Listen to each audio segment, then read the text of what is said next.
Welcome, one and all, to another day, another week, another episode of The Day Much More with me, John Iadarola, and joining us, as she always should, Francesca Fiorentini, making it a fantastic Monday. Francesca, how's it going? It's going good. For those of you who are just listening as a podcast, wonderful. I hope you're also listening to the Bitchuation Room. I need to describe John's hair. I feel like there was like a G.I. Joe character, or more apt, and I'm terrible with games. So somebody like there's a Mortal Kombat like former Marine that like came back and was all jaded, who you can play as. But you're like, I don't know, he feels kind of like emotionally erratic. That's the vibe John's hair is giving me. I don't know. I feel like there's a lot of stuff getting mixed in there. Okay, just go with the Mortal Kombat thing, because I do feel like, yeah. Or you're like an American Gladiator pretty soon.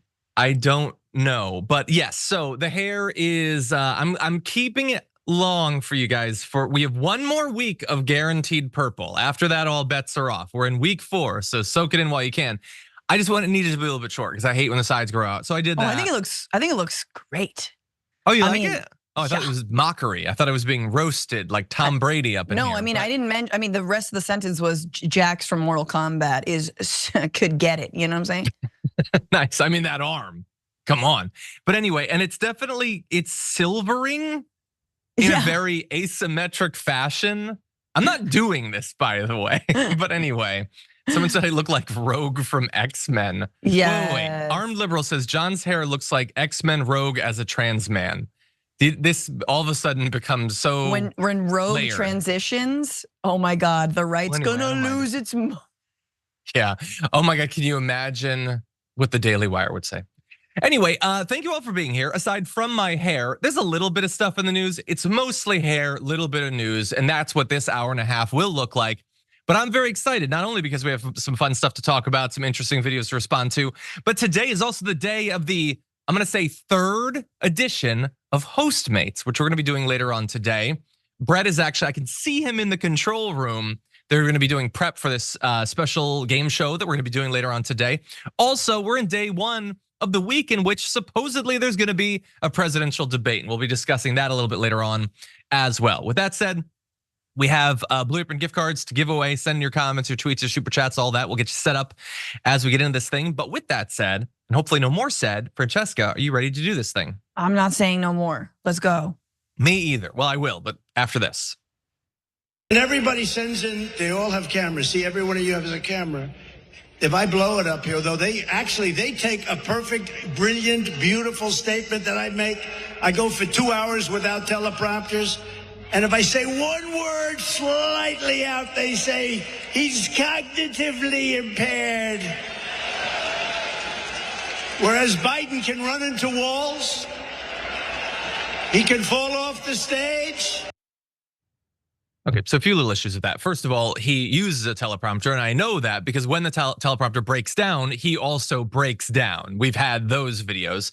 Second of all, it's not one little mistake, as we'll show you in a second. But 3, well, when you say it, cognitively impaired, you kind of make our case a little bit easy, I think, buddy. You're clearly having problems. You're the one insisting on giving all these speeches and providing a lot of evidence of the fact that your brain is rotting as we speak. Here is just one type of mistake that has been cropping up in his speech over the years. I think he should take a cognitive test like I did. I took a cognitive test and I aced it. Doc Ronnie Johnson, does everyone know Ronnie Johnson, congressman from Texas? He was the White House doctor. How good did Elise Stepanek do? You know, we've endorsed Dr. Oz. We've endorsed JP, right? JD Mandel, and he's doing great. Jimmy Connors is good. He's also happy. Mike Bolton, John Bolton is here. Mike Bolton, as you know, is in Russia. And there was progress today. I look forward to solving it. Thank you, Steve. It was Trump's fault. It's always Trump's fault. Can it ever be like Rick Gates's fault? I mean, we have some of our great business leaders and leaders, period, right behind me. I may ask Marilyn Lockheed, We appreciate it very much, Tim Apple. Yes, please, Mr. Kurd. Thank you very much for your time. And Putin, has so little respect for Obama that he's starting to throw around the nuclear word today. You heard that, nuclear. Thanks for giving your first comments on the bill on this show. It means a lot to us. We appreciate it, sir. Thanks a lot. You have a deal. Thanks a lot. Bye. I had to throw that last one in because someone like Dana Bongino, whose entire life for the better part of like a half decade at least, if not a full decade, has been sucking up to Donald Trump. He comes on your show, he calls you Joe.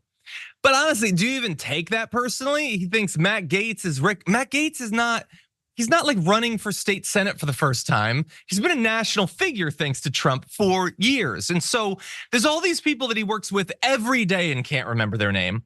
There's ones where he'll say like JP and JD. One of those has to be wrong because you changed it, but he just goes with both or whatever. And then there's the weird thing he does where it's almost like Michael Scott when he like has his like heuristic for remembering people's name. He'll say what they do as their name. Like Apple becomes your last name, Lockheed. And then he calls someone Mr. Kurd because they're Kurdish. Now look, some of those go back from, back in the years when he was president or whatever. I don't know if it's better or worse, but that is just a small part, less than half of what Midas Touch put together. Yeah, what do you think it's like now, John? Is it better or is it worse? And I'd like to say it's because he had a lot on his mind, but it's two things. I think it's half of this with Trump is he doesn't care enough about people to remember their names. And half of it is, his brain is leaking out of his skull very, very slowly, right? Like through the bronzer that he puts on. That is what's happening. Or he's inhaling, or he needs to switch up bronzers. You know what I'm saying? Go with like some sort of like, clay, organic stuff. But like he truly, it's like when I try to remember different like new ghouls in the Republican Party. Mike, Rick, Johnson, Matt. Like I don't know. It's probably one of those. Yeah. He honestly doesn't care. And I just hope that every one of those people, when he says it to them, I hope that that's how they interpret it. That he doesn't care at all about you, despite that your life is just in service to him. That is all you are. That is your highest aspiration. And he doesn't even care enough to remember your name.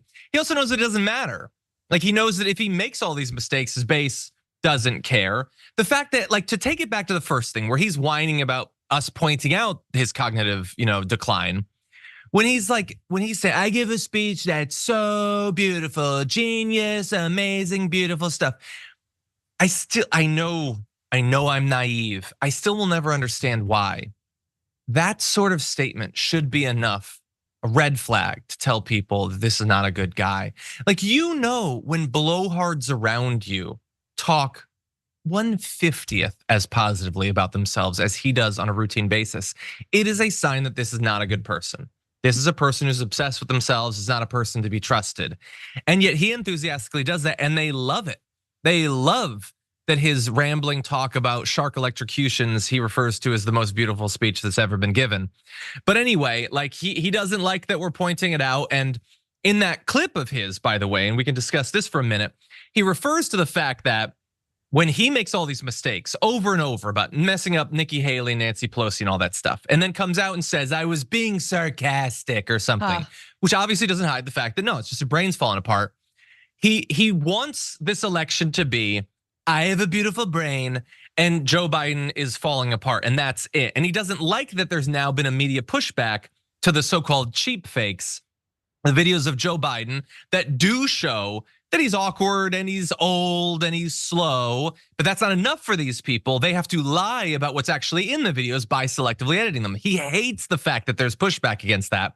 So much so that in that extended video, he redoes one. So there was the video of Biden outside where they cut it so it looks like he's just staring off at nothing. But when you see the full video, you know that Joe Biden was admittedly awkwardly staring at a paratrooper coming down. And the paratrooper comes down and Biden's looking at him. That's what he's there to do, is to see the paratrooper, so he's staring at one.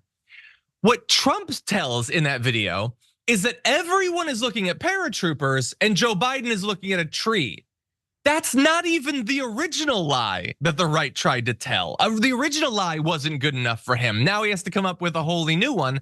But again, it only goes out to his base and they're never gonna question literally any of it, any more than they'll question whether Matt Gaetz' name is Rick. I mean, for me, the Midas Touch videos are for specific people online. They are online MAGA trolls.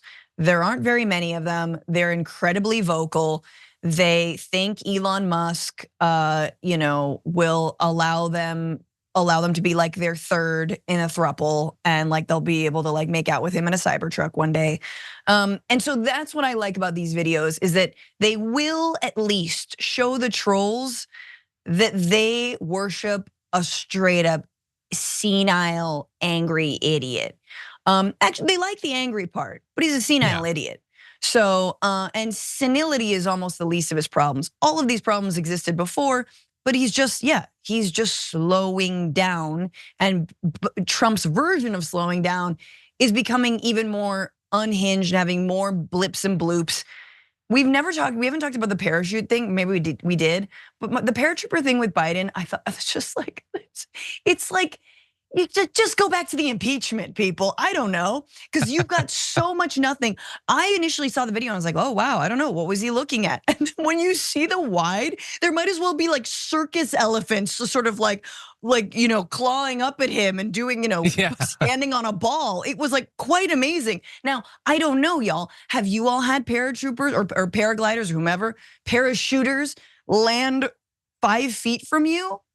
Kind of cool. It's kind of amazing. I'd probably look at it. Kind of, yeah. And again, we're not being like, he was looking at a paratrooper and that means he's totally together. He's a genius. He's a man filled with vim and we don't worship Biden like they worship Trump.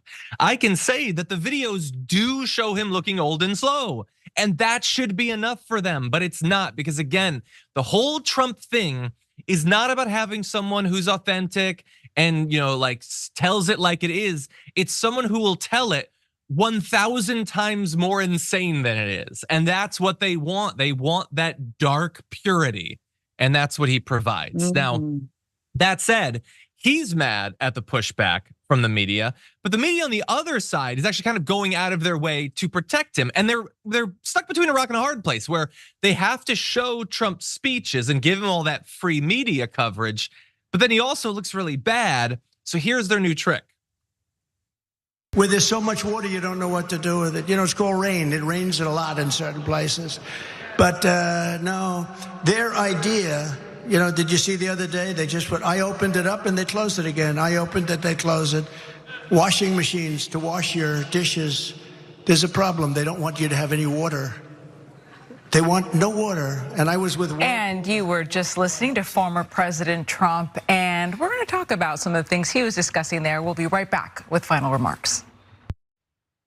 Yeah, if I had to guess, I would say you're probably not going to talk about the old man blabbering his way through his water talk, his drip, drip, drip, drip with the lather. I want the lather. I put in the best stuff I'm gonna get it put in my hair.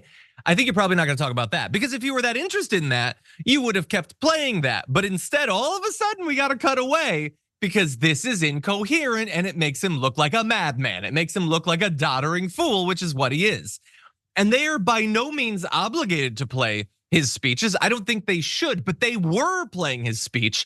They only choose to drop out to protect him. It's kind of a version of what they've been doing with their interviews of Trump, where they selectively edit it. They give no indication that they're providing cuts. They just cut off sentences where maybe he's saying something crazy. Like the time they selectively edited where he'd been asked about releasing the information about Epstein, and all of a sudden he got really defensive and gave all these reasons why he shouldn't release it. On Fox, they cut that section out. And this is the sort of defense that they're playing for him, but obviously he's not gonna talk about that effect that the media is having on this campaign, Francesca. The washing machines, to wash your clothing. That's what a washing machine is. Dishes or whatever. Do people wash dishes in the washing machine? They cling clang around like the man has never done a load of dishes in his life. Let's just go on that. Do you want to do you put your faith in someone who's never done the dishes? Just straight up. This is every man, populist, never done the dishes. Oh, load of laundry? Are you effing kidding me? No, never done any of that for himself. I just stick to the shower. For me, John, you're gonna go water with Trump, stick to the shower. I believe that once every 10 days he might shower or they hose him down somewhere. And he does have things to say about the water pressure in hotels that are probably his. So that I think is the winning sort of angle on the water. Yeah, I don't know if it's like a forceful hosing down. I saw a recreation of how he is cleaned in Dune. He was in a black pool of liquid that he gradually floated out of, and looked cleaner afterward, I think. But anyway, and he was like, "They don't make black liquid like they used to. They don't love the oil." Yeah, it's just absolute madness. But look, they're trying to protect him there. The Biden team is fighting back. I mean, they pointed out that Fox is cutting away. They said he cuts away in the middle of his unintelligible, confused rant about washing machines. But it's not just that. They've been highlighting a lot of these crazy things. And it's not just one thing. It's deranged tangents. It's radical policy proposals and sometimes a muddled mix of both of them. And I want to give you examples of those. Here's the first. So, as I used to say about a group that likes me very much, what the hell do you have to lose, right? We might as well do it. And we'll be able to cut education in half.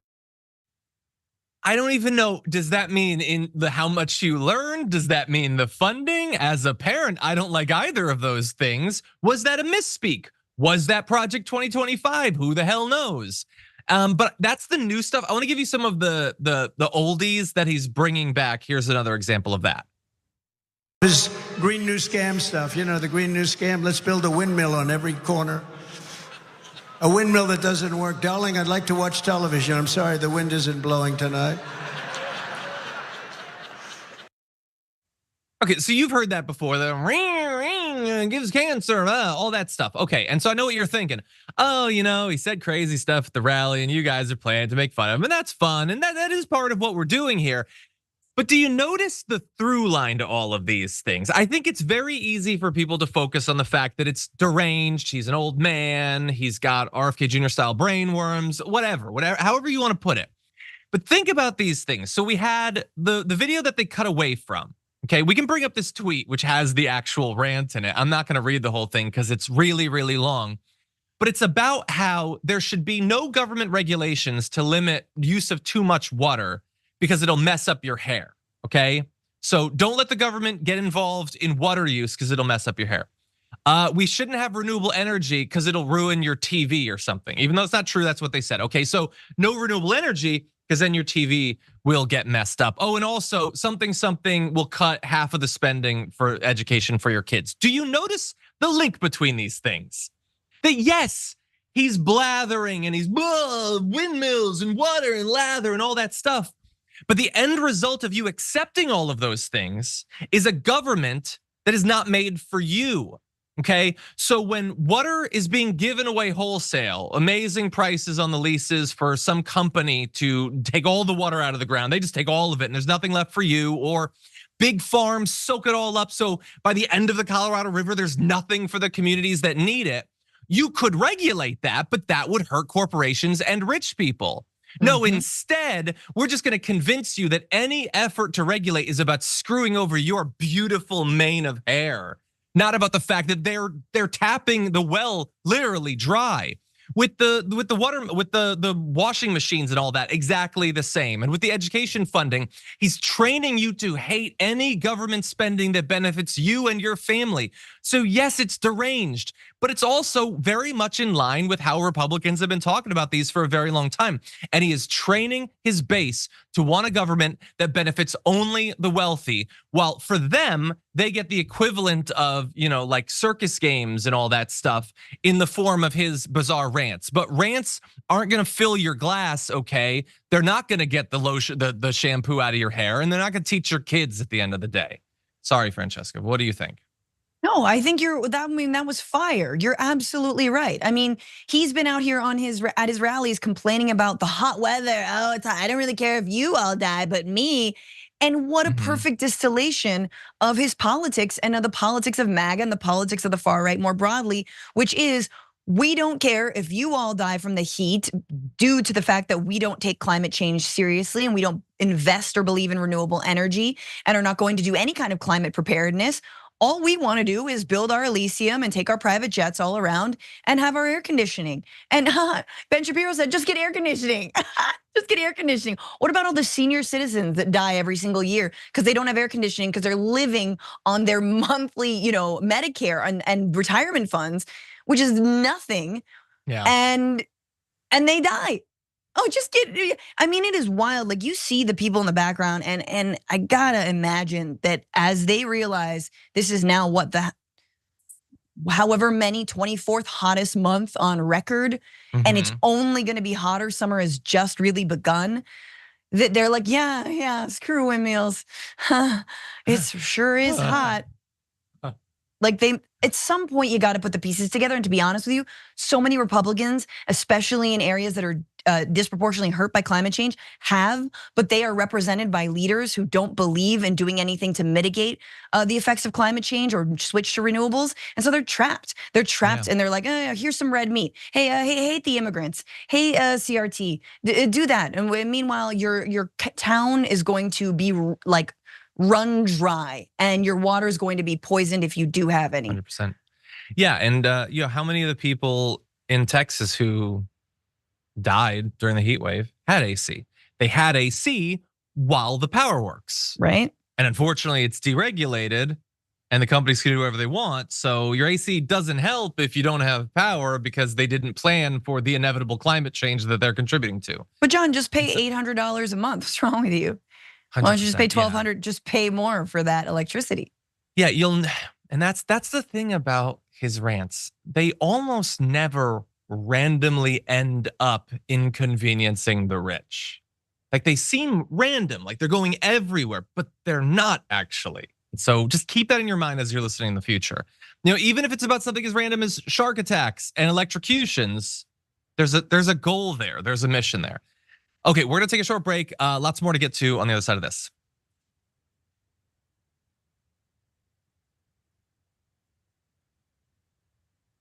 Okay, everybody. So I've been watching the chat, and it looks like, unfortunately, I was hoping everyone would be like, "Oh, the hair looks terrible now. It's time to cut it." And I was gonna do that, but it looks like people like it, so I'm probably gonna have to stick it here for a little bit. We'll see if I end up going to the RNC like this, but for now, I like it.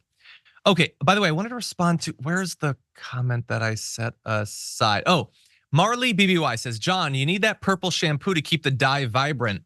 No, I appreciate that. And the person who did my hair told me to do that. But the thing is, I don't want it to stay vibrant. I want to see how it changes over time. And so that's why I'm letting it do this. We'll see if that ends up being a terrible idea. By the way, for names, like getting names wrong based on what someone does, Technauseated suggested Stormy Porn and Rudy Ghoul. Like, I could see Trump dropping one of those. Anyway, Blazin' Doinks Amish Dragon says, we used to not use water in the dishwasher, as was the style at the time. Invoking the Simpsons there, I like it. Daft Tool says, we'll just start calling you Tulsi. Oh no, I might have to put in extra purple dye. Anyway, Techstan says, I think I found a Pokemon. He's hosting TDR. Ouch. Farrah Blue Blazer Dragon says, welcome stepmom. I saw your appearance on Even More News with Katie Stoll and Cody Johnston. That was a great interaction and chemistry. Please have more collaboration with them. I didn't know that you did that. Yeah, I would love to. They were lovely. Last Thursday. Oh, everyone can check that out at Even More News or Some More News or my YouTube channel, Franny Fio. Or there, perhaps. Anyway, by the way, someone said I was giving Megan Rapinoe, and I did a little Google. And yeah, she had hair very similar to this, actually. You know what? Great athlete. So jokes on you. But anyway. Bianca Lopez, thank you for becoming a member. Thank you to all of the members, those who have been a member for a long time, those who are on their gifted membership from the Dragonathon, and those who have turned the gifted free month into a full continuing membership. We really do appreciate it. Dougie the Dragon, you've been a member for a while. It says welcome to tier 3. I think that's just a continuation, but thank you as always. Bernie the Kiwi Dragon, member for 42 months, says, hi, John and Francesca. Liking that tuft of silver in the purple, John. Looks distinctive. Idea for new TDR t-shirt. Francesca, if you were going to dye your hair a different color or colors today, what would you choose? Today? Well, if you were going to do a color, what color would you do? Ooh, like a deep, deep, like red, like a burgundy, but I'd have to first bleach it. I've got dark hair, right? As you can see, and I can feel. Have you ever done a color? No, mostly just a blonde, like a balayage with blonde highlights. You can look at my old photos, and if you're like, you should do that again, you should give me a job so I can afford it. You should pay for the bleaching again. Yeah, pay for it. Sorry, it's expensive. That is why I would not continue like this. It's just too much. I can't. It's $100 and you gotta a sit month. there. You gotta sit there for so long, and you have short hair, but you have to sit there to the point where like your partner's like, you're cheating on me. Pretty much sure you're cheating on me. Exactly, and you don't even get the benefit of actually doing the cheating. So it's just a waste. It's just a waste. Who would want that? Kidding. Crowded Crow, member for 15 months, says 10,000 roses are red. Those apron cards are blue. The Dragon Squad means the world to me. Y'all keep me from huffing glue. Much love to everyone. Oh, we haven't had a poem in a long time. That was nice. I like it. Cuta716er gifted a membership. Thank you. Hey, look, people still gifting outside of the Draganathon. What do you know? And Teddy Cool, member for 4 months, says happy Fantastic Monday, everybody. Love the hair, John. You rock. Also, today is my birthday. Happy birthday, Teddy Cool. Happy birthday. Hope it's a good one for you. Okay, more news coming up on this, what it turns out to be an anniversary day.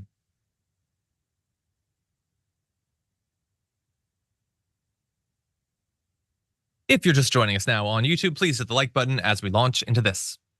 Lara, let's talk about today. It's the anniversary when the Supreme Court made that historic decision to overturn Roe v. Wade. That was actually 2 years ago today. So this is a big issue for a lot of women around the country, abortion. How will he handle that on Thursday? Well, look, Donald Trump obviously nominated 3 Supreme Court justices to the bench who made the right decision and actually sent Roe v. Wade out and said, listen, this is up to the states. It shouldn't be up to a small group of people in Washington, D.C. Yeah, and that's a consistent position she has on everything. It's why she's perfectly happy with states to decide how they want to interpret the Second Amendment. And if that means banning all guns, it's to the states. They love the states. No, but they are right about one thing. It is the 2-year anniversary of that decision. You know, regardless of what you think of it, it's been 2 years now. And it's just on that anniversary, knowing all that we know now about what has happened, the people who theoretically should have been able to, get through the exceptions for their own health, their own, continuation of their own life and haven't been able to, the many states that have banned it. Just having these 2 conservative women who have done so much to make themselves look exactly like each other. It's the only acceptable way you can look in right-wing media, and they've worked very hard. Talking about how awesome it is that they have fewer rights than they did 2 years ago. It's strange and it's surreal. And it's the line that you have to take if you want to be in right-wing media or if you want to be the head of the RNC. And that's the position that the right has. They are trying to minimize this in the election, while at the same time, Donald Trump is trying to congratulate himself. So they're in a very weird position. I want to give an example of that in this video.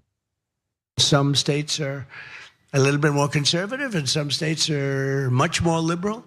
If the radical Democrat extremes get their way, they will have a federal law for abortion.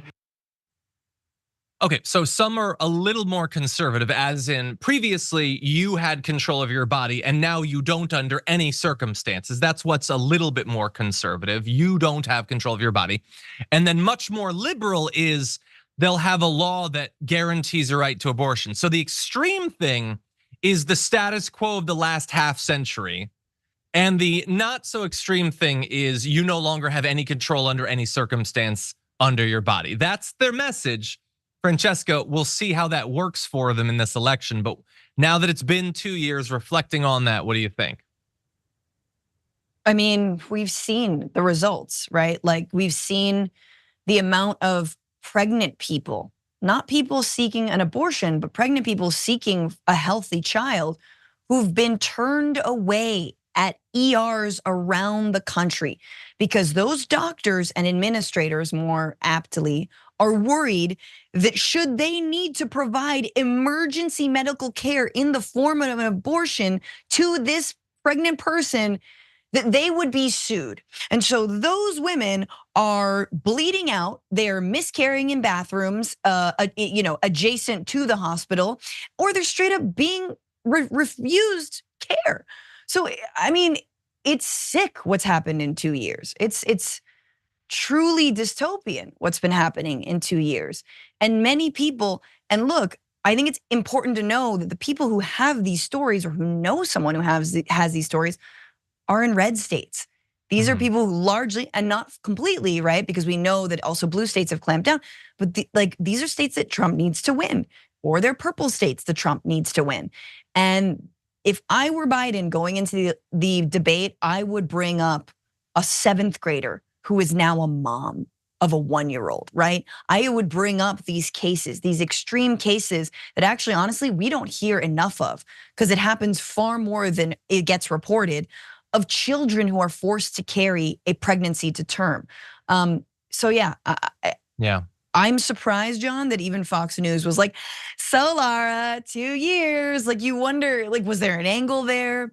What was the deal? Why even discuss it? Because Republicans all know it's a losing issue for them. Yeah, it's just such a weird, like, I don't understand.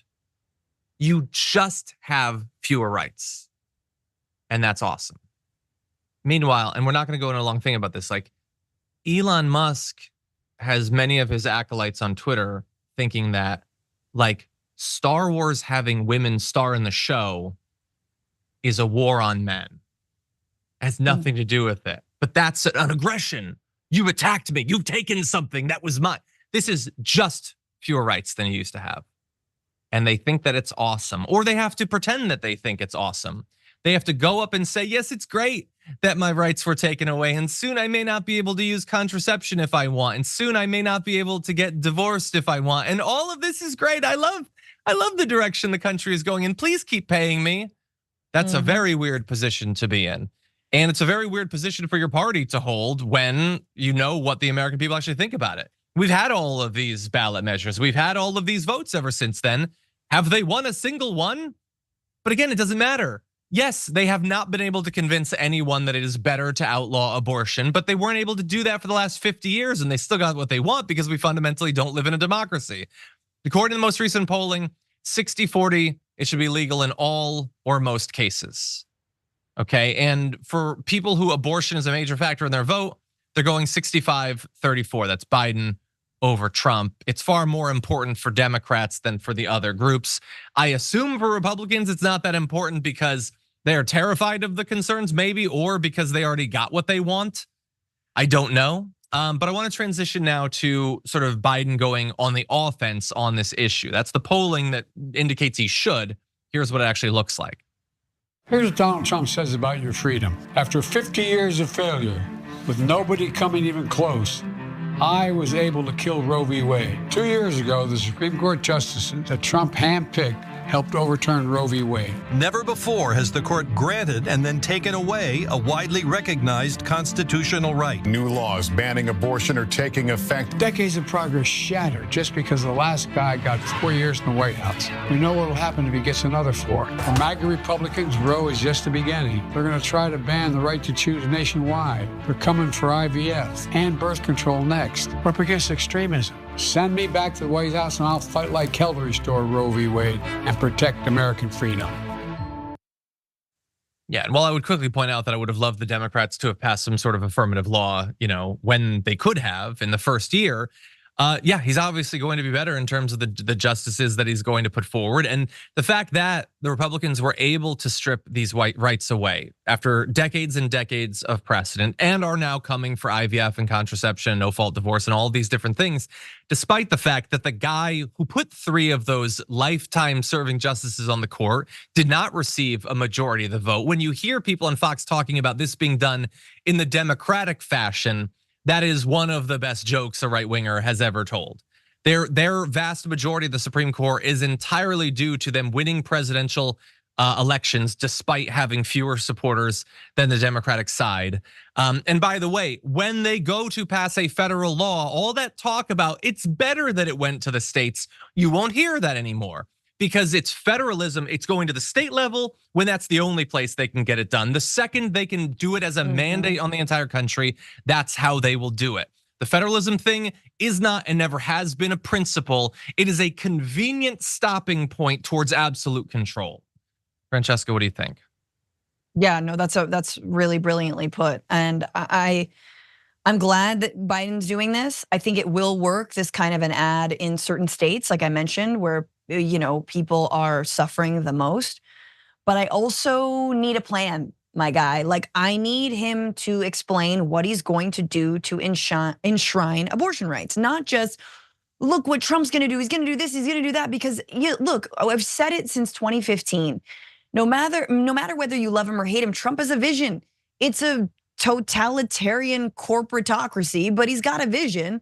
It is, white lives matter as a platform, but it's a vision. So what is Biden's alternative, right? Like, what is he going to do to protect these abortion rights? And he should say, I'm suing hospitals that are rejecting pregnant patients, right? I'm going to protect, which is actually something that they are doing and they're looking into, right?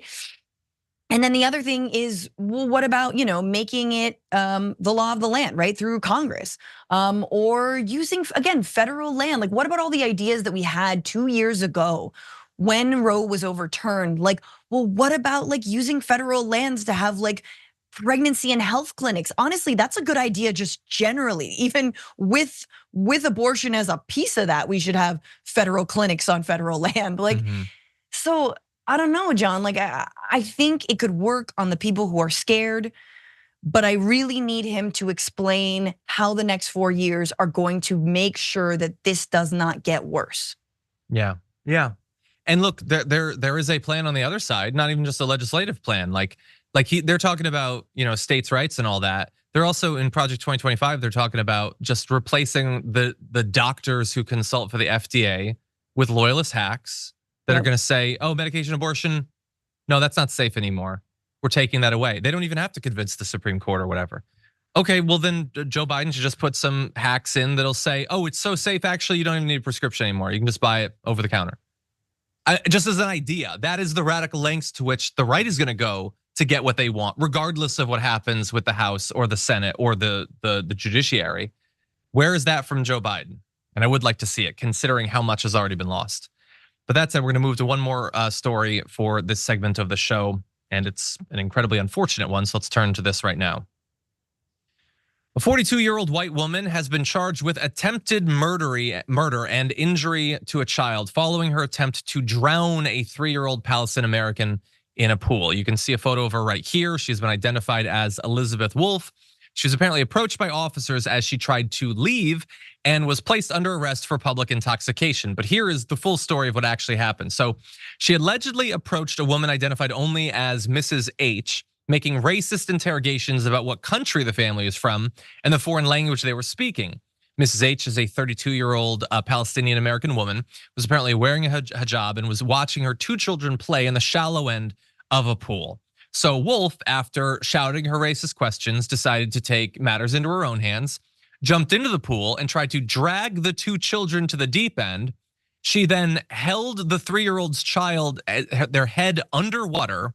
When the woman tried to intercede, Wolfe stripped the hijab off her, tried to beat her with it, and kicked her so that she would have more time to drown the child. A man that was nearby then jumped in and rescued the child. So she was initially arrested just for the public intoxication, as we alluded to, and was released on bond, has now been charged with the more significant crimes, including injury to a child and attempted murder. She's been released on bail after paying $40,000 in bond fees. But this is just the latest in a series of racist hate crimes intended to target either Palestinian Americans or people that the racist just thinks might be Palestinian Americans. And we wanna make sure that people know about it because unfortunately they don't often get the media sort of take up that some other crimes do. What do you think, Francesca? This is absolutely wild. This is absolutely terrifying and heartbreaking. I mean, I'm like, it's really, really upsetting when your country the parts that you love about it are the parts that accept all people and all religions and all, races, ethnicities, everything, that it can be a place where we can all, in an ideally make our democracy better. And this is just so sick, and it reminds us that the true last racism in this country, I mean, anti-Black racism is real and alive, But the one that is not shamed, meaning the one that is fully celebrated, right? Anti-Black racism, a little bit of shame that goes along with it, even though it happens, of course, is anti-Muslim racism. And specifically now, anti-Palestinian racism and bigotry, thanks to the ways that our country and our media are super on board with dehumanizing Palestinians so that Israel can ethnically cleanse 37,000 of them, which we now know is actually a massive undercount, that there are tens of thousands of people, children especially. We know how young the population of Gaza is. Never forget that when you're thinking about the war on Gaza or the assault on Gaza, that so many of those children are still under rubble and still unaccounted for and obviously are dead. And just like, Joe Biden says he's not this person, right? The Democrats, even liberal Zionists are like, this is bad. But don't you see that the policies that you greenlight, that the person, that the entity you give money to, which is the state of Israel, is allowing for the dehumanization of Palestinians, and it is allowing for this stuff to happen. To say nothing of the 6-year-old who was killed right back in October, Wadia, who we don't talk about anymore. But we got to talk about anti-Semitism on campus. Come on, Or at the very least, talk about both. Talk about both. Talk about the things that people are putting on signs, and talk about the fact that a 6-year-old was stabbed dozens of times by a racist, or that someone was paralyzed in November of last year for wearing keffiyehs. They were just randomly attacked. And I want to leave you with this. This is a quote from the mother that we referenced in the story. It says, "My country is facing a war, and we are facing that hate here. My daughter is traumatized. Whenever I open the apartment door, she runs away and hides, telling me she is afraid the lady will come and immerse her head in the water again." That's devastating. You hope that someday the child will be able to move past this trauma, and maybe on some level they will, and maybe on some level this will be with them for the rest of their life. The knowledge that their mere existence, the fact that they exist, just having a fun family day at a pool, can be enough to drive racists into homicidal rage. We'll be back after this.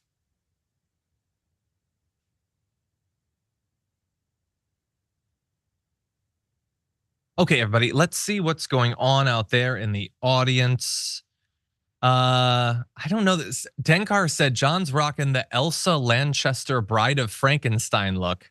I know that the Bride of Frankenstein had a streak. I know that much, but that's all I know. Octo Squiddy said Dragon Daddy is morphing into his final form, Silver Fox Dragon. Well, we'll see if it all goes silver. I think that would be cool. My wife actually suggested me doing blonde after this, and I think that could be a disaster. Please don't. How pale I am. I mean, I love her, but don't. I would look like the newest hire at Project Veritas. It would not be good for me. I would immediately be given a grant by Turning Point. They just give me a show in a studio. Oh, we just assumed you were on our side. Ah, damn it. Oh, well. Wait, are you not a fascist? Anyway, Don Quixote gifted 5 memberships. Thank you, Don Quixote. As always, super nice of you. And James Thompson gifted 10 memberships. Thank you, James Thompson. By the way, Squid Vicious, that's a great name, member for 1 month, says James Thompson is truly generous. Thank you for the gifted membership. I love seeing messages from members about the person that gifted them their membership. It's always so nice. Okay, let's see. Dougie the Dragon says in a super chat, love to Franny and John. The hair looks amazing for real. Thank you so much. Very nice of you. By the way, Dougie used the sprocket emoji, and I just realized I hadn't put these together. Since JR moved, I will likely never see Sprocket again. And that just hit me in the gut. And now I'm very sad because Sprocket was a very good boy, a very interesting doggy that I will probably never see. Oh well. Jay Carr says in super chat, Bongino, real life Carl from Aqua Teen Hunger Force. That is very funny, actually, if you're familiar with that show. Me Being Me says, yay, Francesca. Fran should be the new executive producer of TYT's main show. Okay. Well, I mean, you're the executive producer of your show, but yeah, I think you probably want to host a show more than just executive produce it, but amazing producer, I am sure. Thank you. Yes. Okay, Jason Ray sarcastically, satirically says, shouldn't these 2 Fox women be in the kitchen?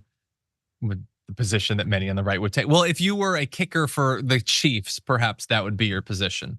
Well, that's what's so funny about this. But they will never be happier than if they gave up their shows and their careers and instead went to the kitchen. That's what's so funny about watching right-wing women make excuses and like explain why we should be second-class citizens while they themselves are getting six figures to talk about politics all day long. Like, shouldn't you not get to talk about politics? I know. In your worldview, you know? Sorry. Antares does in super chat. I didn't care about the rich until Trump showed up. Because of Fox, I now hate them for their constant lies assaulting my life and liberty. Well, I am glad that you are now a part of this fight. I mean, they've been telling those lies for a long time. They've evolved over time, a little bit more wild than they used to be. But Sarah Moss, thank you for the sticker. I appreciate it. Very nice of you. Benjamin Morrill says in super chat, Butcher Biden has no plan. I think that's referring specifically to, I assume, to the assault on Gaza. I haven't heard any plan from him recently. There had been a little bit of stuff about a couple weeks ago. Jason Ray says, so any college protesters try to drown a kid? I don't believe so. I don't think so. Thank you. This is the point that I was making, but I thank 100%. You for finishing it. Exactly, yeah. Yeah, I'm sure Fox is gonna have a lot on that. Yeah, The attempted drowning. Remember, hashtag save the children. They care about those kids.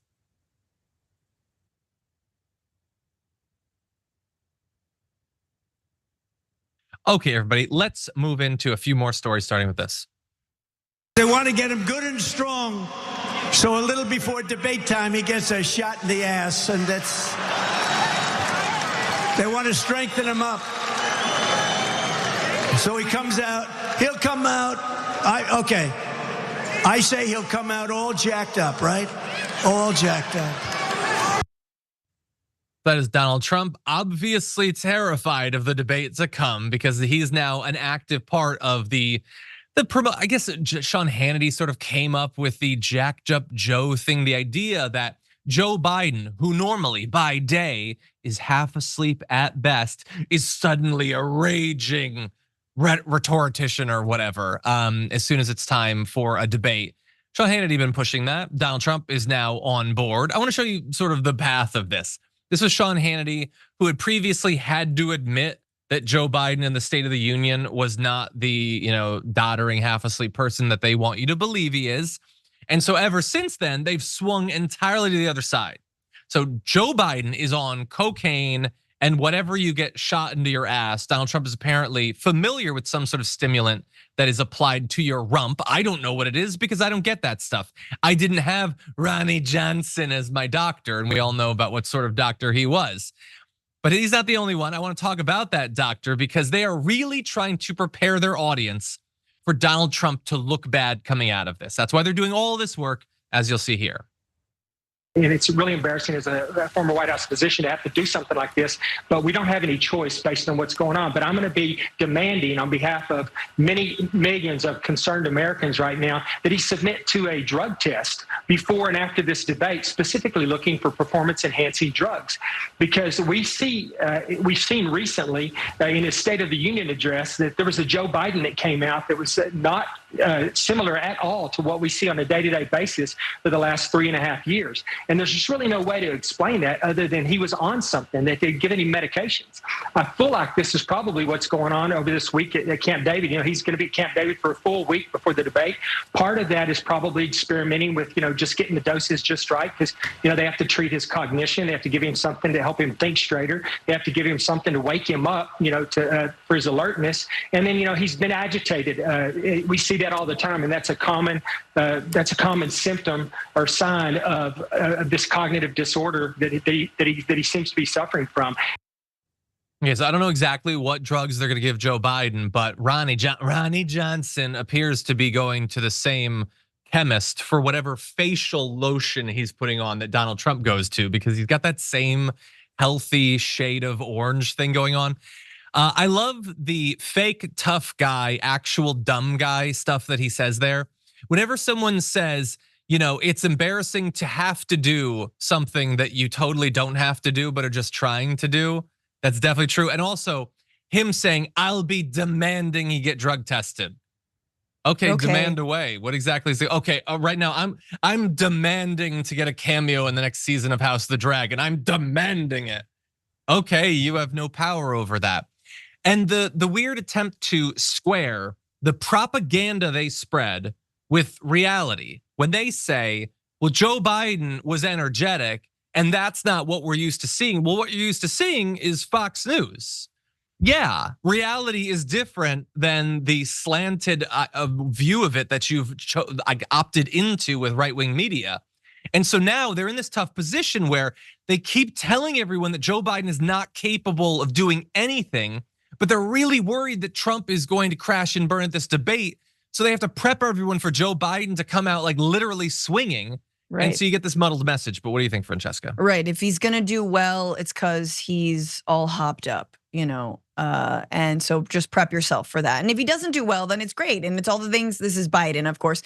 If Biden, is sleepy or slow, then, our side wins. Yeah, again, this is classic, like they're worried about their side losing and not doing well. I'm really glad that in this debate, apparently there will be the mute option for the microphone. So Trump will be going, like he'll just say lies, quietly.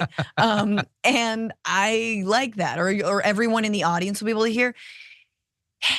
Here's my problem, John. The problem is the audience. I think that's my biggest question about this. Because, and let me know what you think, Trump gets laugh lines because he is funny in a I hope that guy never becomes president kind of way. And gee, what a sort of blatant out and out racist. He says the quiet part out loud. That rich guy has zingers. Like Trump has some lines. And so I think actually the audience is an interesting test of like, who's gonna be let in? Yeah. What are they gonna laugh at and what are they gonna say? In this case, I don't believe that there is an audience at this one. I don't think that they're even gonna better. have. Yeah, so, but I would also say, I don't know that that's necessarily hurting him so much because he does that stuff at rallies, the lines, and he does that stuff back when he used to do Republican primary debates before he was too afraid of those to continue doing them. But I don't really think that he does that well in opposing a Democrat. He just gets too dark and too angry. Like the stuff like calling Hillary Clinton a nasty woman and stuff like that. Like that's the vibe of him when he's opposing someone who can actually hit him on substance. Remember, the Republicans can't really hit Trump because they're afraid of losing the Trump voters, but a Democrat can hit him. So he just gets like, I can't use some of the language, but he's in a bad mood, basically. He's angry. And I feel like we get a lot more of that of Trump. I'm glad this that will he's be not the going to be first able to time also we're seeing him because he refused to do the Republican debates. 100%, yeah, exactly. And that means that we haven't really, like it's not like we've had the ability to track his possibly failing ability to debate. It's just we're going to now be caught up. The last debates was 2020. It was Joe Biden last time around. And so they can say whatever they want about Joe Biden getting jacked up or something. The real question is, will Trump make himself look bad? Will he look angry and vindictive? Will he hit Joe Biden in unfair ways that actually make Joe Biden look more sympathetic? And a lot of Republicans, we don't have time to read all the quotes, but a lot of Republicans are saying, don't take the bait, don't look like a vindictive a-hole. And they're saying that because they know that's his go-to. And so the debate is almost less about what Joe Biden says than about what Donald Trump says, and especially how he says it. Okay, with that said, I want to move on to one more topic to close out this first hour. One of the Democrats aiming to go up against Lauren Boebert in the general election has released an ad that was filmed at the site of one of her most notorious scandals. Take a look. I'm sitting in the very same seat that Lauren Boebert got kicked out of, the same way that she got kicked out of Colorado's 3rd congressional district.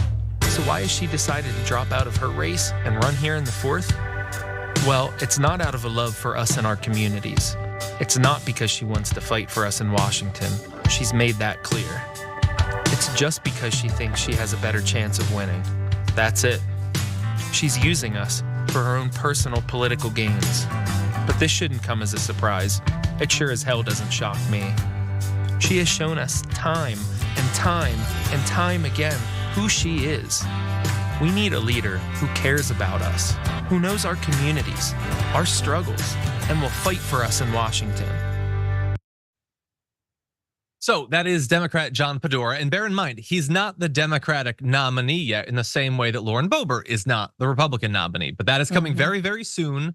And so if he's the guy, Does this ad, Francesca, make you think that he might be the one that could successfully take her on?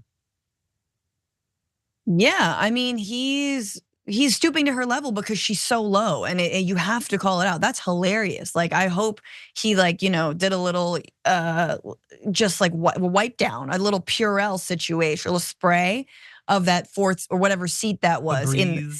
Yeah, no, I don't think Febreze will get it, but sort of Lysol spray. But like, you need someone who's like that. It can't just be like when they go low, you go high. It's like, no, go low. Show voters what she's about. And I think it's good that he's getting ahead of it now, because if he is the Democratic nominee and she is the Republican nominee, then he's already like prime. He's like saying, I'm ready for that. And like, if you're in Colorado's 4th district and you're like, man, Boebert's coming over here, you're gonna want a fighter. You're gonna want someone to represent you, if you actually think she is full of it and obviously doesn't do anything to speak to your needs or your interests. Yeah, I would say, look, I like that it's the sort of ad that's gonna draw attention. I mean, it drew my attention. I do think I prefer that later on in it, he highlights some of her sort of like more corruption-focused scandals, like about her seeming to misappropriate funds that aren't supposed to be used for personal use, those sorts of things. I also think, considering that like the focus of it is, hey, I'm gonna get you, I'm gonna sit right in the same chair, remind everyone what you did. Other than that, it was not a particularly aggressive ad.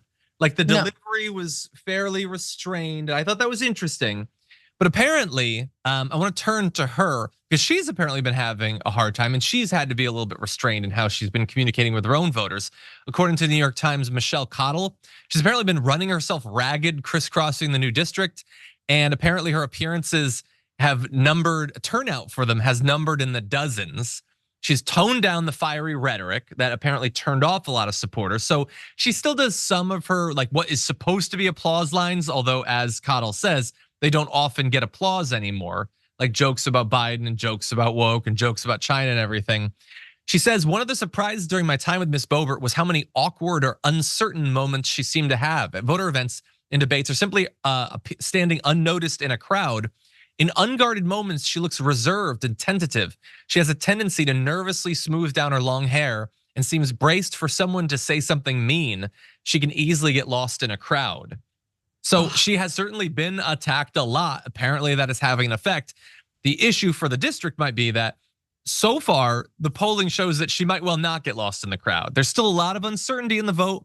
She could lose, and by the way, the primary is tomorrow. So we'll know by Wednesday whether she'll be the Republican nominee. But as of right now, she still has the single best chance of winning that primary.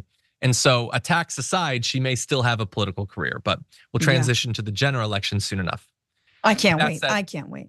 I know, we'll see. Fingers crossed. Right now, we don't have any more time for the first hour, though. Thank you, everyone, for joining us. More to come in the aftermath, though. So I'll see you after this.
Welcome back, one and all, to the Aftermath. John Iadarola here, Francesca Fiorentini as well. Francesca, what's going on this week on the Bitchuation Room? I'm gonna have Palestinian American activist Linda Sarsour on tomorrow at Franny Fio on YouTube and Twitch, and also you can listen as a podcast, and that'll be great. You know, Linda is just an incredible organizer and obviously has a lot to say about what's going on in Gaza. So I always look to her for, you know, sort of strategy and thoughts, but also, you know, some real feelings around this. And then also I just wanted to mention, if you guys are in Chicago or in the area for the DNC, Matt Lieb, my husband, and I are gonna be doing both Bitchuation Room and Bad Hasbara, which is his podcast, on Monday, August 19th, and Tuesday, August 20th, we will be doing live stand-up at the Lincoln Lodge. You can go to lincolnlodge.com/calendar or my website, francescafiorentini.com.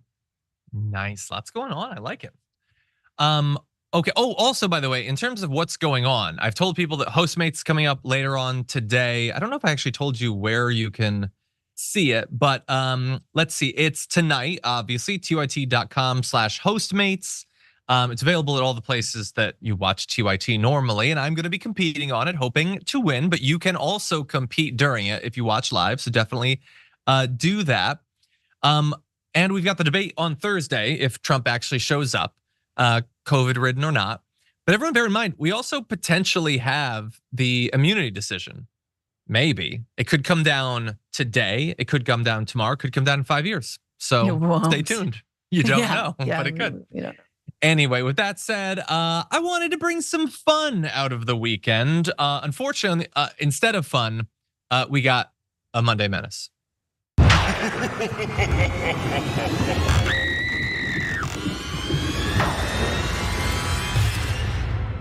That's so weird that our thing filters out the music and we just hear the cackling. I love that. But anyway, what I'm referring to here is Donald Trump's faith and freedom speech, where he gave us gems like this. We stood up to the communists, Marxists, and fascists to defend religious liberty like no other president has ever done. And I have the wounds all over my body. If I took this shirt off, you'd see a beautiful, beautiful person. But you'd see wounds all over me. I've taken a lot of wounds, I can tell you. More than I suspect any president ever. I mean, there have been presidents who've been literally killed while in office, but ignore that. Ignore also that if he took his shirt off, that would probably be the end of this whole MAGA thing. I think hopefully, is that too hopeful to imagine?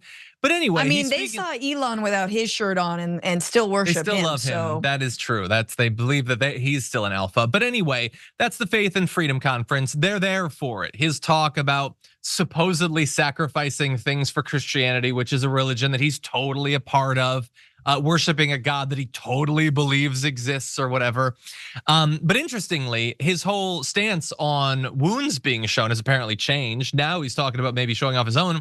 In the past, I'll remind everyone, he didn't want wounded veterans in military parades because it wouldn't look good for him. Quote, nobody wants to see that. So, but to be fair, this is not inconsistent because those are actual wounds, not metaphorical wounds that he's lying about. So I guess there is a difference. But if that's not enough to get the Christian right fired up, he's got more. As you know, the radical left is trying to shame Christians, silence you, demoralize you, and they want to keep you out of politics. They don't want you to vote. That's why you have to vote. They're counting on you, because if you vote, no, we cannot lose. They don't want you to vote. But Christians cannot afford to sit on the sidelines. If Joe Biden gets back in, Christianity will not be safe in a nation with no borders, no laws, no freedom, no future. You're not going to be safe. You're not going to be safe as a person, and your religion certainly will be, I think, in tatters. Just remind everyone that Joe Biden is an actual Christian. He seems to actually believe that God exists. He believes that Jesus was an actual thing. Like, you can think whatever you want about that, but he actually believes that, whereas Trump is doing like the shoddiest version of trying to con people into thinking that he believes it. But this is the fear mongering that we've come to expect. He doesn't have a lot of specifics to cite in terms of what Joe Biden is supposedly doing that's making things so hard for Christians these days. So he's just gonna make up a bunch of stuff. Here's an example. The reason the radical left will always come after religious believers is simple, because they know that our allegiance is not to them. Our allegiance is not to them. Our allegiance is to our country, and our allegiance is to our Creator.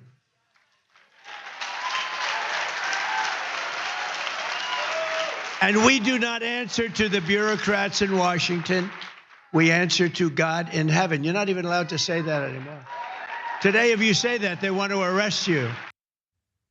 So does he get arrested because he just said it?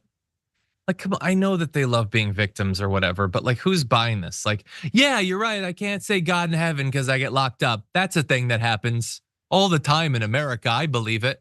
And again, in terms of like doing the shoddy job, he's like, we don't answer to them, says the guy for whom personal loyalty to him is the only prerequisite for serving in the White House coming up in his second term. We don't answer to them. We answer to our country. I mean, our Creator.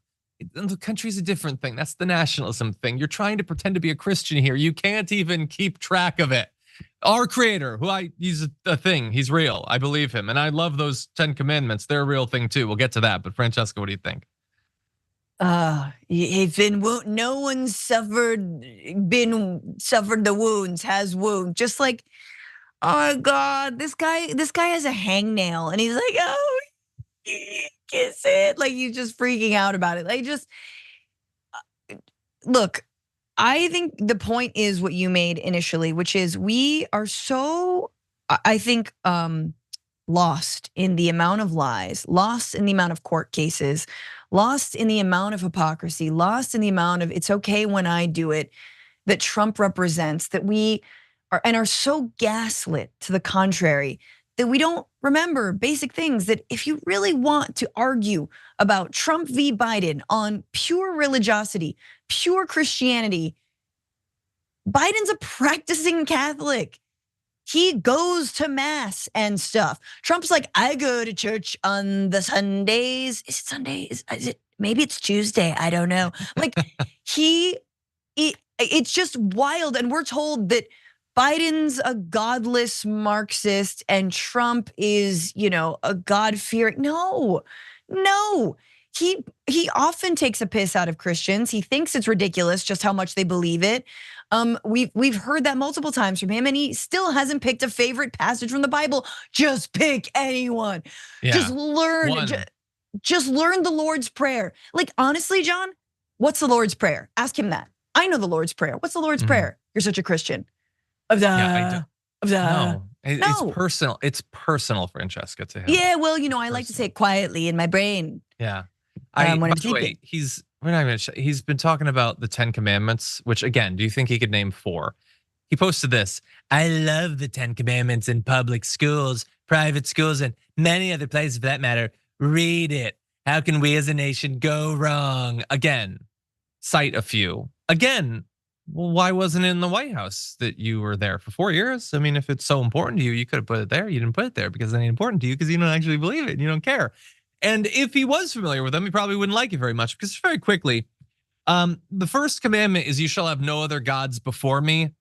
If he were to believe that, it would be literal, before me. I am the God, I am the one, you worship me, not God. I'm gonna, in fact, Photoshop myself into images with Jesus. They definitely worship him over God. And to that end, you shall not make idols. They make idols of him all the time, literal golden calves and trading cards and all of that stuff.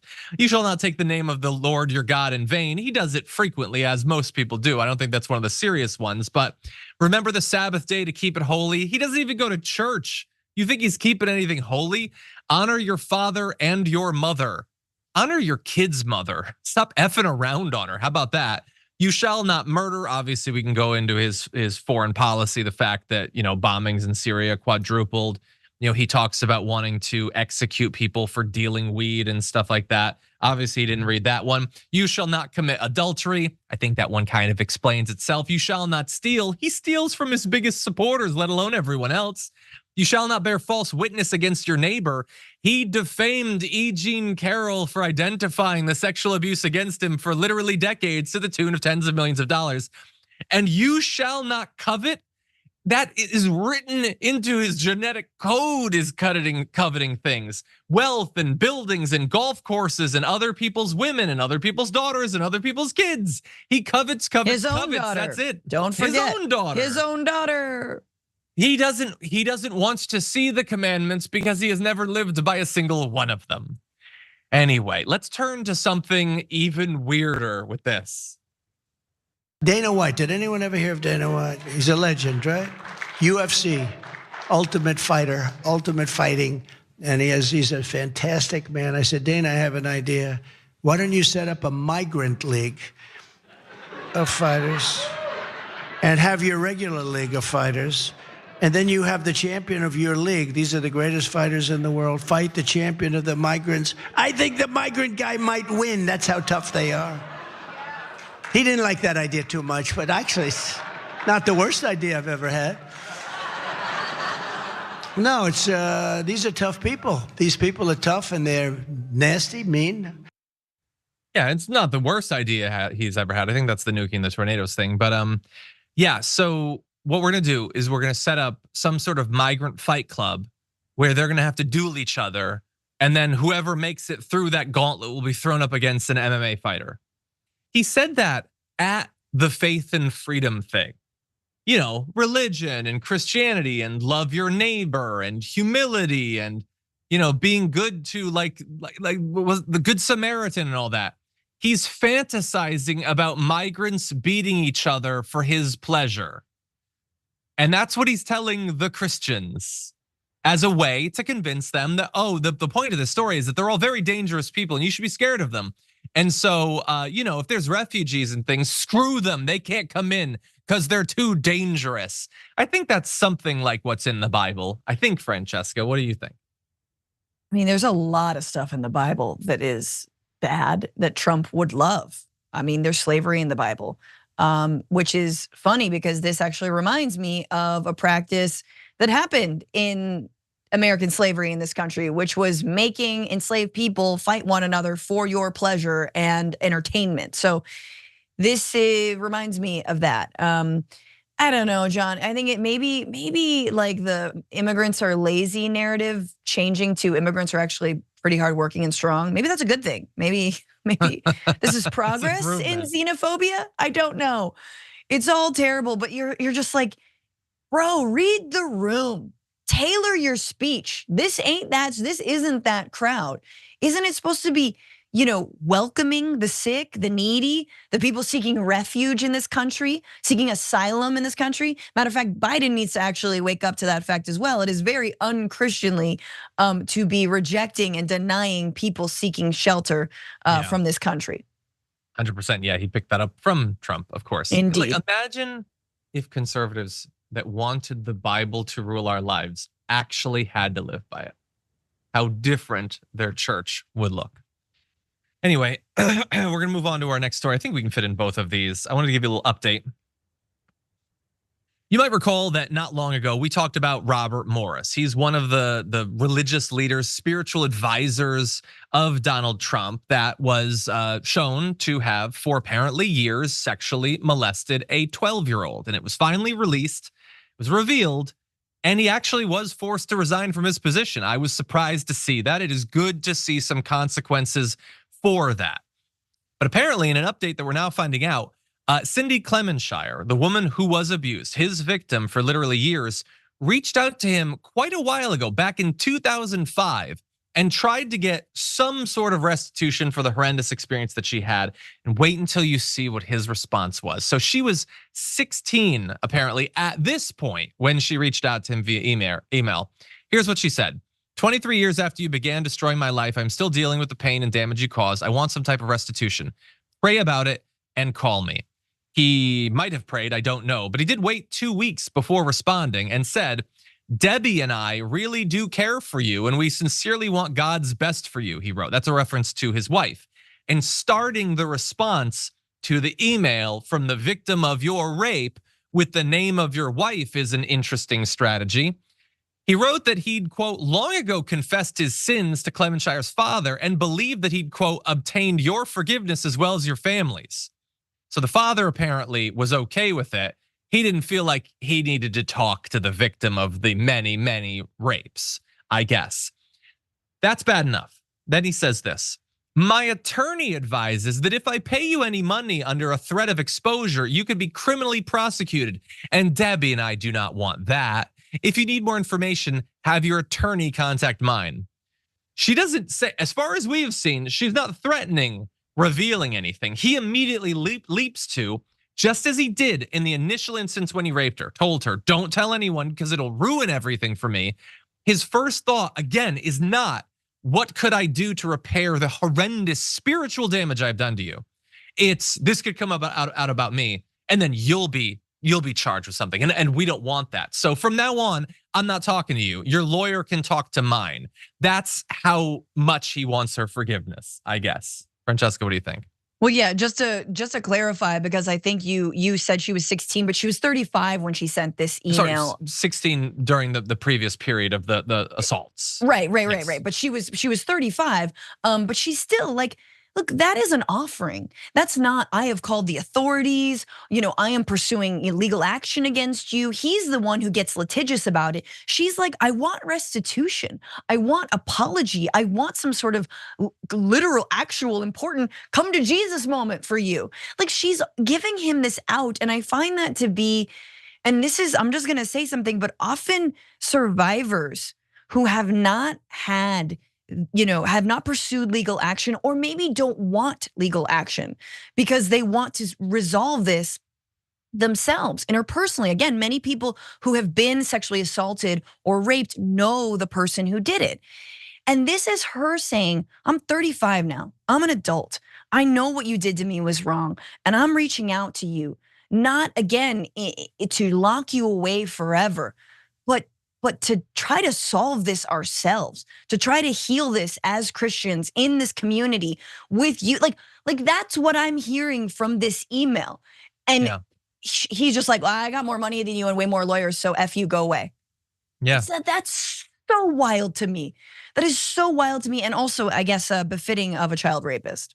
Yeah, and look, thankfully, this is the same sort of thing that Trump would do, but in this case, he did have to step down. They actually did kind of the right thing, albeit decades too late. Okay, with that said, let's talk about one more topic just briefly. Let's jump into this. Mrs. Trump, are you going to return to the campaign trail with your husband? Stay tuned. Stay tuned. Okay, that stay tuned kind of turned out the way all of the stay tunes have worked out for Trump. Oh yeah, you'll get his healthcare plan in 2 weeks, circa 8 years ago. You'll get his infrastructure plan in 2 weeks, stay tuned. His position on abortion at the federal level, stay tuned, you'll find out. No, that just means you're not gonna hear anything because nothing's coming. And that is true of Melania as well, because they indicated there that she'll be doing more, and 99% of that totally inaccurate. She's actually around him even less than she was previously for understandable reasons. Now, it's not saying that she's not doing anything. She has done fundraisers for the log cabin Republicans. She's completed one, she's planning another. That is something. It seems designed to anger Donald Trump more than anything else. But that was in March that came out. We are now months later. He's gone through multiple trials. He's facing more. The election is coming up. The debate. Will she be there at the debate? Seems like a perfectly reasonable time for the wife of a candidate to show up. I'm kind of doubting that it's gonna happen. And according to Melaniaologists, which are apparently a thing, they were surveyed by Axios. They speculated that she would most likely spend a potential second term splitting time between Palm Beach and New York, where son Barron is rumored to be attending NYU. So she's not there for the campaign. She's not gonna be in the White House the second time around. Bear in mind, she hadn't been in the White House for the first period of his first term. But even that explanation that she would be in New York because, oh, Barron's gonna be at NYU. Well, yeah, but they fly like it's nothing, and it's only to go to DC if he wanted to visit, or hell, he could take the train. Right. Does she really need to be living in New York just to occasionally see Barron? But again, that's the cover story. I don't need the cover story. She's not around him because she's disgusted by him. I'm sure that the Stormy Daniels trial was really rough on her. I have empathy for that. They say, these Melaniaologists, that she doesn't really see the first lady role as important. It's unelected, not paid. she might do like a state dinner or something, but otherwise Melania does what Melania wants. And I think that's the case. I think she will, if he goes back to the White House, be like the most vacant first lady in American history. And I sort of get why, but what do you think? Yeah, I mean, I'm not a free Melania person, but look, let her live her damn life. The rumor also, and the Melaniologists know this, was that she was probably gonna divorce him before he was elected president. And then she's like, okay, someone has to do Christmas, even though I hate it. I hate Christmas. And so oh God, the smell. Imagine the smell. I'm just thinking of her and the smell.